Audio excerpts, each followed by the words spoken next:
The Euphrates River, where is it in Bible prophecy? What does it mean? What is the history of it? Let's learn a little bit about the Euphrates River. What you see is a map there of the Euphrates and the Tigris running parallel through Syria, through Iraq. So as that map shows, the Euphrates River begins at the place where the Karasu and the Murat join in northeastern Turkey. It's the longest watercourse in Southeast Asia. The distance from the source of the Murat to where it joins the Tigris is 3,000 kilometers.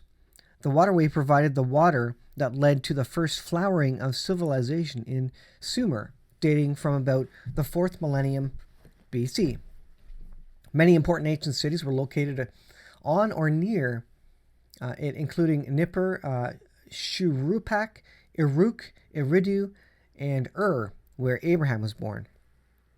For several centuries, it was the eastern limit of effective Egyptian and Roman Empire control. The region around the Euphrates is known as Mesopotamia. This area where the invention of writing and the wheel occurred is the cradle of civilization. Mesopotamia eventually became the heartland of the Babylonian and Assyrian world empires. In modern times, the use of dams on the river generate power for the entire region. So there's details about this as well as it relates to the Garden of Eden. So the river's first mention is in the book of Genesis. The Lord God planted a garden eastward in Eden, and there he put the man whom he had formed. Now a river went out of Eden to water the garden, and from there it parted and became 4 riverheads. The name of the first is Pishon, the fourth is Euphrates. You can find that in Genesis chapter 2, verse 8, verse 10 to 11, and verse 14. The river is also mentioned in regard to the covenant God made with Abraham, or Abram originally, who became Abraham.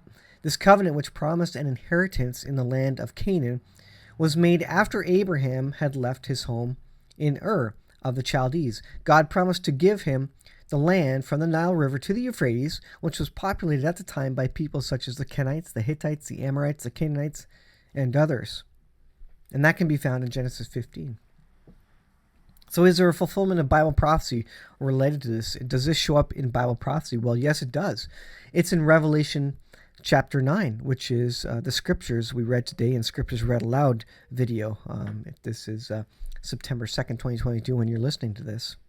This area will play a pivotal role in end-time Bible prophecy sometime during the Great Tribulation, when the beast and the false prophet rule the world. 4 demonic spirits that have been bound or held at the waterway will be freed in order to unleash a wave of death upon all mankind. That's in Revelation 9, 13 to 15. Just before Jesus returns to earth a second time, the second coming of Christ, the kingdoms of the north and the south will begin making their preparations for the Battle of Armageddon. God will then cause the Euphrates River to dry up, maybe related to the dams that are being built on it right now. It goes on so to dry up, so that the armies of the world can gather together, along with the beast and the false prophet, to fight Jesus coming directly from heaven, which is spoken of in Revelation chapter 16. This will be the last world war mankind will have to fight. So is there a lot of Bible prophecy surrounding the Euphrates? Absolutely there is. It's been a key player from the beginning of Genesis in the Garden of Eden all the way through to end-time Bible prophecy. This is the cradle of civilization, Bible prophecy, and indeed the life of man on this earth, 6,000 years, starts and ends really in this area of the world.